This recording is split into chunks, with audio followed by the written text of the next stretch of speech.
Hey, it's Mazzy here. Welcome back. I would never be a member of a club who would have me as a member. Great quote by Groucho Marx, later requoted by Woody Allen, I believe, in Annie Hall. But it is a great club. And again, I'm going to paraphrase it now.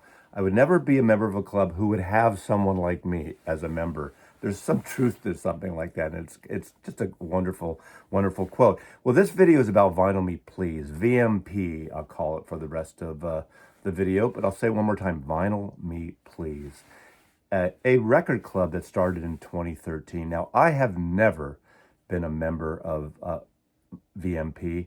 For me, it seemed like a club that was best for new people getting into vinyl to work on collections, work on, getting great records and maybe limited editions and variants, things like that, whether it's colored vinyl or special editions. Some records they've put out that were hard to get, some were common records, but wonderful pressings. They actually do amazing work. Their cover art, where they tried to find the original negatives or photographs and recreate the cover art, are pretty nice. They're heavy cover stock.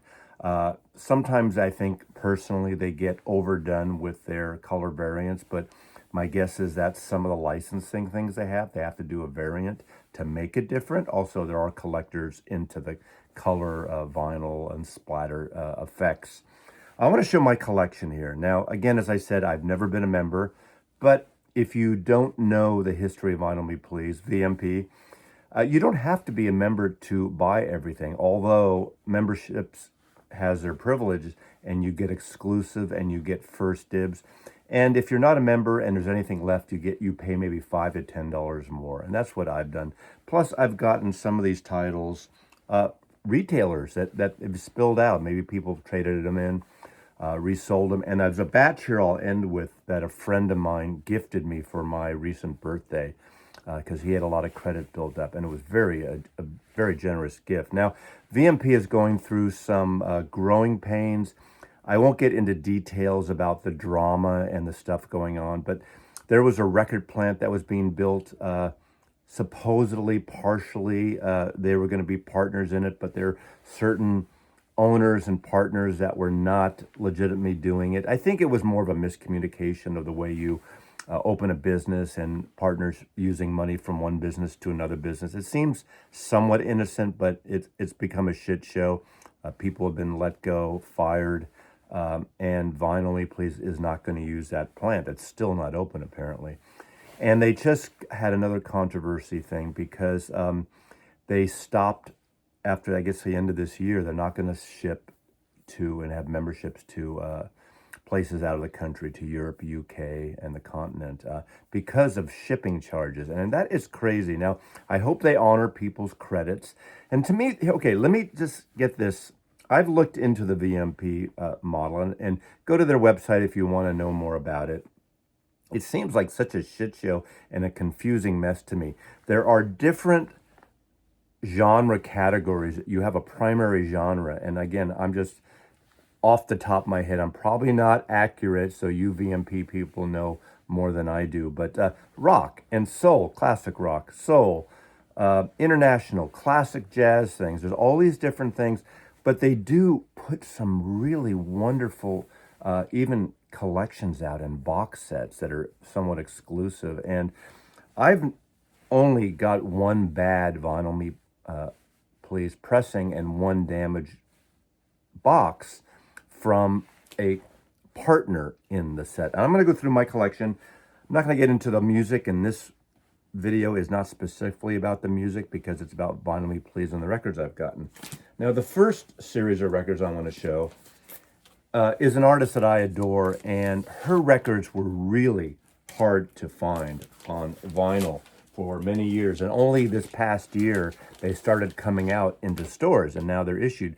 So VMP got some sort of exclusive going back to, I'm thinking 2016, 17, and that is Fiona Apple. And for a long time, the only place you could get her records were through VMP. And this one I got, someone had a bunch of these. I think it was eBay or Discogs, and I bought one, and I ended up paying maybe $15 over what Vinyl Me Please was originally selling it for. I love Fiona Apple. This is her debut album title. I just love this record. Double record set. I don't remember. Let's see what these are. This is your basic black. All right, so Fiona Apple basic black. But I ended up getting all her records, and most of them I did get through VMP. So I paid the extra $5 to $8, whatever it was. And you can see here they have their emblem, a Vinyl Me Please exclusive. But beautiful album, shorten the title, When the Palm. Of course, I've had this CD for years. It's literally some long dissertation title. But I just love this woman and love it. Let me see on this one. Usually these are some kind of variant. Another basic black. Oh my God, we're getting disappointed already. Actually, I'd rather have the black if I have a choice there. Again, one of my very favorite albums, and I love the cover art for this extraordinary machine. I wish they got some kind of exclusivity, or Fiona Apple would do the two different mix versions. There was an original mix. I think John Bryan did it. And I have that as a download that I got years ago when this album came out. Another great album. This one, I believe, this is a double album. And this is one that gets into these kind of wild color things. You know, they're cool, they're beautiful. Actually, in this case, it matches this beautiful cover photograph. I don't really care about that. It's for the music. But I just love this album. And then lastly, the last one I believe I got is the Idler Wheel. I'm shortening the name because Fiona Apple goes on and on with her titles occasionally. And this, again, the hard cover stock, the wonderful, obviously, music, great pressings. A lot of times they use Sterling, Ryan K. Smith or Bernie Grundman. Your basic black here. And that's fine by me. So Fiona Apple, again, 3 out of 4 of these I bought, not as a member. And of course, when you're not a member, you have the possibility of it going out of print and selling out. But I haven't experienced that. There might have been 1 or 2 things. I think there's a Sonny Chirac that I missed that sold out that wasn't available. But so be it. Records eventually come out. I'm not one of those people that freaks out, that has to overpay flippers prices. They do have a great country series, and I love that they've done so. I know they've done some Dolly Parton records. Apparently, as I read, too many Dolly Parton records, but I love those RCA records. This one is amazing. Now, of course, I should show that they always have the OBs on the side. Some of these are stuffed in my records that explains about it. You know, OBs are good to promote records, so I always wonder why they actually need a variation of an OB when you're buying online anyway. I could see it in a store when you're looking for information on the record. You know, Light in the Attic is a great example of that. You go to a record store and you see their titles, and you can read about these amazing things, well-written, curated things.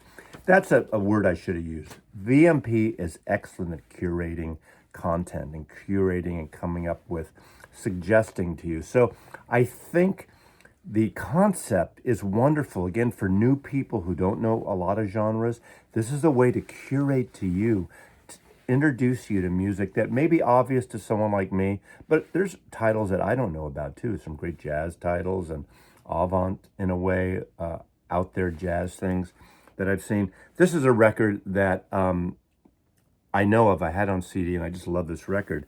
And this is from the Country Collection. This is Coal Miner's Daughter, one of the probably the most famous of the Loretta Lynn records. I love this record, but their cover things, I mean, this far exceeds the original copy that came out back in the 70s, late 60s or whatever.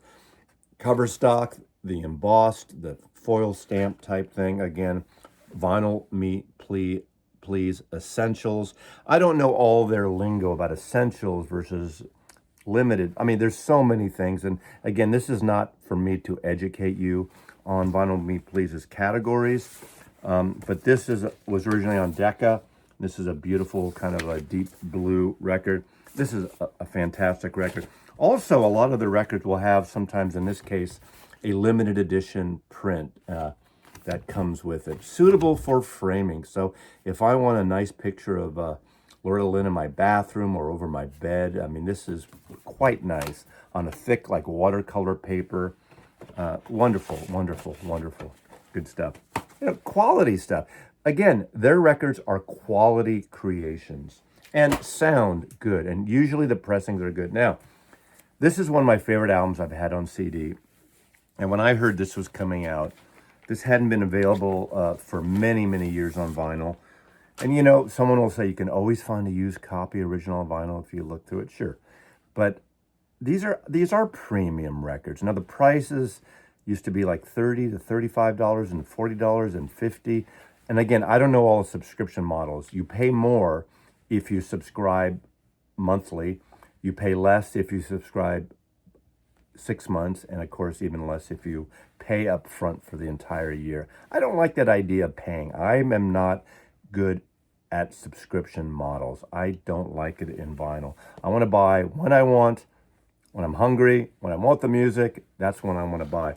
But this record, Joshua Judge's Ruth by Lyall Lovett, is an all-time favorite record. I love the feel of this record. Of course, I love the beautiful country western voice of Lyall Lovett. And this is a 2-record set, is it? Yeah, it's a 2-record set.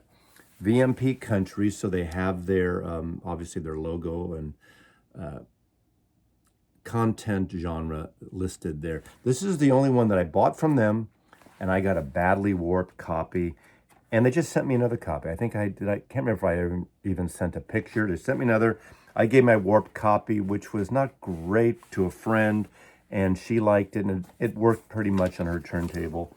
Again, this is kind of a see-through thing. I See You. Beautiful record. Beautiful sounding record. Again, from their country things. A lot of times they will, obviously in this case, you have the OB again. You know, it's a necessary, but it's part of their shtick. And a beautiful gatefold with the lyrics and everything. Again, sometimes these have like prints or extra content. I can't remember this one does or not. Doesn't seem to. I don't have, not accessible, but beautifully matte finish. So everything is a little different. They don't do the one-stop thing like Rhino does or like Tone Poets where everything is glossy. It really depends on the title, and I really love that. Now this is one that, a little different. This was just a variant. This had come out commercially, and I'm a huge fan of the kind of cosmic country Sturgill Simpson record. And this is this record, Sound and Fury, really mix of rock and prog and country. Really interesting content again. Look at the beautiful gatefold. Again, very similar to the original, but I believe this one, yeah, this one had a special variant color. Look at that. Kind of nice. Again, I didn't buy it for that. I'm not quite sure why I ordered this instead of just buying it in the store. This record, the cover, doesn't seem to be any different than the retail version, the brick and mortar store version, but it's a great record.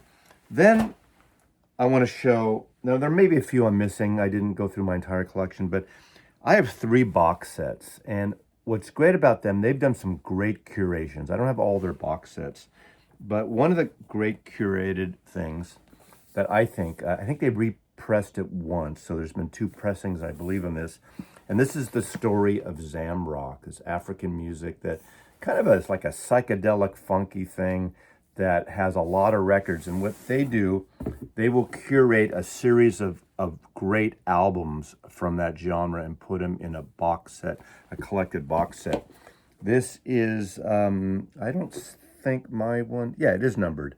Mine is 784 out of 1,000. I believe they repressed this. I don't know if it was an unnumbered repressing. Again, I've spoken about this on my thing. I would buy this because I like the music. And if they say there's only 1,000 copies, I'm not going to freak out and, you know, get my panties in a bun if they print more later for other people to get it. I'm not buying it because of the limitations. In fact, I bought this at Amoeba in San Francisco. I have no idea how they got it. I looked online. I think I ended up paying about $75 more than what it originally sold for. So I missed it on VMP. I remember hearing about it or someone showed it and I really wanted to grab a copy. but I wasn't going to pay an excess thing. And when I was in one of my San Francisco trips and I saw it there, I just grabbed it. You know, you see it there, you grab it. You don't have to order it online somewhere. They're numbered on there. And in this case, these beautiful collections, they always have a wonderful curated booklet showing, I mean, these are beautiful. Sometimes they mix different paper stocks, spot varnishes. This is more of a matte finish on this one. It goes through all the records in this collection, and it, you know, with the history, they have good writers curating these things. In this case, I'll just go them through really fast to give you an idea. Again, beautiful thick covers.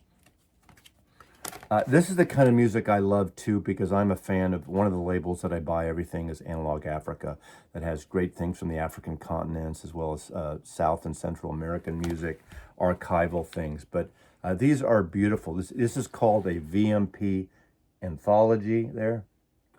But all these various artists, and these are complete. These aren't comps. These are albums, a series of different Zamrock artists that they've decided to reissue. Now, one could, if you know this music and you're into any of these artists or bands, you could say, why didn't they pick this instead of that? But, you know, they have a team of experts, of genre creators that work on and curating these things and pull the titles. But to me, this is one of my favorite box sets from VMP. I only have 3. The other 2 are artist-centric, and this is really kind of a genre-centric. And I think it's just a really wonderful, collection there. Okay, 2 other box sets. One I got that I just adore, and this is Miles Davis, The Electric. And this eventually sold out. I did pre-order that there, so I think I had to pay, I can't remember if I had to pay $50 or $100 more, because I'm not a member. I think I pre-ordered it and it took like 8 months, but I kind of wanted this music. This is, again, the period from In a Silent Way up through this one, okay? Get Up with Miles Davis. And of course it has on the corner, I mean, this is great stuff. You know, Live Evil, great stuff. Bitches Brew. Now I have an original Bitches Brew. I have the MoFi these. I am a huge fan of the MoFi these. Now, I did do a video when this came out last year, a shootout in a way. These are excellent. I think, are these Ryan K. Smith might have cut these. Again, you have your curated booklet with great essays in here. Really wonderful read, and you get the history of the music and how these were curated. And these are excellent, but when I A-B'd them, I actually, except for, I think, Jack Johnson, this one, I like the MoFi slightly better. This one had more, this was his rock and roll record in essence, and that great John McLaughlin guitar playing, and I preferred this over the MoFi, but the other records that were MoFi that I had to compare, I like the MoFi slightly better. But again, that is subjective. That is based on your stereo, your room, your ears, your taste. But this is excellent. I wouldn't trade it away. And I just think they did a wonderful, wonderful job like this. Now, because of the delays with the pressing plants and where they're pressing records now and things, this is something that got a major delay. Now, I bought this Grateful Dead box set, okay? I bought this one through Vinyl Me Please. I wasn't going to get it. Actually, I didn't buy it. I bought it through the GratefulDead.net, dead.net, because they had copies of those. Sometimes what they'll do a co-op where in this case, the Grateful Dead sells so many copies and Vinyl Me Please. I think at that point, Vinyl Me Please had sold out, and I got a little FOMO thing. Again, I don't buy it because it's that, but I'm a Deadhead to a point. I'm a San Francisco boy that loves these records, and I already have all these records, so I don't know why I got this, but I ordered it through dead.net. At the very end, they hardly had any left, and so I get it, and, you know, slipcase. Now, I'm not against boxes when it's filled with records. It's the one record in a box that I used to get upset about. Look at this. Mine arrived split like that. And these were numbered. This is number 2069 out of 2500. Now, supposedly they're repressing this, and I think it's on the press now. So people have pre-ordered for a subsequent press. I don't know about that. But this is Vinyl Me Please anthology. And I remember writing to dead.net about this, and they said, I'm sorry, we have no more boxes. What can we do? I think they said, what can we do? So I said, can you give me like 50% off? And whoever read my email gave me 50% off. How much was this? Was it $350, $400? I don't remember. I got half kicked back to me. I would never have got that from Vinyl Me Please. They would have probably offered me 10% or maybe 20%, but I got 50% off this, right? So 2 months later, out of the blue, I get an email from someone from dead.net. Hey, Norman, we found an extra box. Do you want it? It was an empty box they sent me, but it's unnumbered box. Do you want it? So I got a fully intact box, unnumbered. I don't care about the number, sent to me. So I ended up getting this Grateful Dead for half off. And I won't go through every title, but of course it has this slip mat, which I never used the slip mats. Let me just kind of give you one. These are, I believe these were colored, right? Again, you get the curated booklet. Of course, I've been to so many shows since 1968 through 1989. Grateful Dead stuff. Pigpen, there we go. I thought this was an interesting thing because it kind of moved around. There were a couple of records here that at the time were rare. The Grateful Dead finally put them back in print. You had Without a Net, I think, is this the one? Either this one or Reckoning. Where one of them were very rare, going for several $100s alone, but now they've been repressed. This is great. I was at one of these shows at Warfield. I think this is the Warfield. The acoustic shows. Yeah. It's part of this in Radio City. Fantastic. And then, of course, you have some of the Grateful Dead. You know, it really... I thought it was interesting that they didn't go in an order like the Grateful Dead did with their own boxes early on. They went with a mixture. I think the original is a better cover on this one. But again, this has an interesting array of colors, which again, I don't really care about, but you get an idea. This is kind of a transparent light green color. And, you know, Terrapin Station.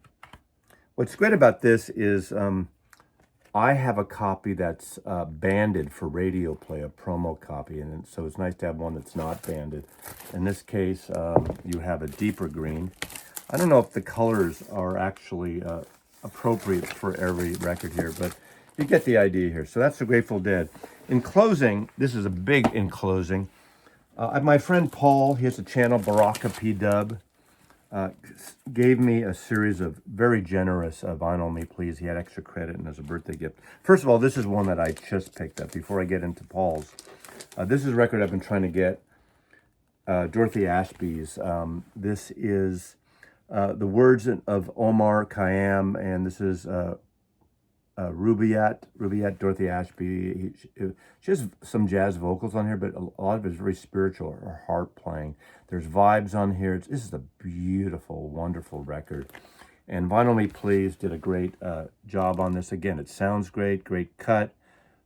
This is Vinyl Me Please Essentials. They curate some amazing stuff. So I'm really pleased to just kind of come across this one. But these are the ones, and I haven't even gone through them all. Some I know, some I don't know. This is an album I used to have years ago from Vanguard. I'm a big fan of Vanguard and the blues and folk labels, Verve Folkways, their labels from the 60s. And this is Charlie Musselwhite, great harmonica player, great artist. What a great, the Charlie Musselwhite Blues Band on VMP. This is a VMP classic. This is Phineas Newborn Jr., jazz artist. This is a fantastic album. I never had this album. So they do interesting things that are not just the normal cliche, you know, kind of blue type of stuff. Nothing wrong with those, but they kind of dig a little deeper occasionally, which that's the great part of their curation that I've experienced. Now, this is something I've only had on CD. This is wonderful. I'm a big Ray Charles fan, the Atlantic stuff on Ray Charles, of course. The ABC stuff on Ray Charles is great, but this is live in person on Atlantic Records. This is, again, mastered by Ryan K. Smith. This is a record I never had. This is Freddie Roach, Brown Sugar, kind of a cool jazz record. Joe Henderson, Freddie Roach, Eddie Wright, and Clarence Johnson. This is probably, what is it, late 60s, early 70s. Oh, 1964. I'm way off on that one. A beautiful record. This record I have another version of, but this one actually sounds even better, so I'll probably trade my version. This is Thelonious Monk's Septet Monk's music. Thelonious Monk. I'll fix your wagon here, right? B classic. They do some great jazz reissues. This is one I never knew. Jazz vocalist Barbara Lee, but this is really a beautiful record. Lyall Lovett, that kind of, cocktail jazz stuff is really beautiful. Now, this is a record I know really well, but I've never had it on vinyl, and I adore this record. I have a CD of it, and this is Blossom Dearie. What a great jazz pop vocalist, Blossom Dearie. Beautiful record, beautiful artwork. VMP Classic. Kevin Gray cut this one, so they used a variety of mastering engineers here. Again, the Obi here. That is kind of their signature thing. And the last one that I got from Paul, that I haven't listened to yet, and I have an original of this, and I'm really curious. And one of my favorite of the later, I consider that later period, Joni Mitchell, Hissing of Summer Lawns, Vinyl Me Please. So that is Vinyl Me Please, a subscription service that I'll never join in my entire life. I'm not knocking them. It's just not right for me. With all the records I get, with all the places I get vinyl, I just don't think it's worth it for me. And the occasional record I want from them, I'll find a la carte one way or another. That's how I feel it. But tell me your thoughts on what you think about VMP. Is this whole new thing scaring you off, or just an adjustment that needs to be made? Is it a viable financial entity? I don't know. It just seems, it seems too complicated. Whenever I've heard people talk about it, you trade this credit for that credit, and you move this here. You don't pick this month, so you change it to next month.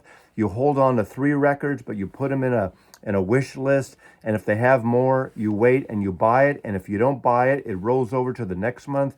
It just seems so friggin' complicated on building credits. Just go out and buy the friggin' record. Anyway, that's my take on it. Thank you, Vinyl Me Please, for putting out great records, though. So I will give you that. You've done some great music.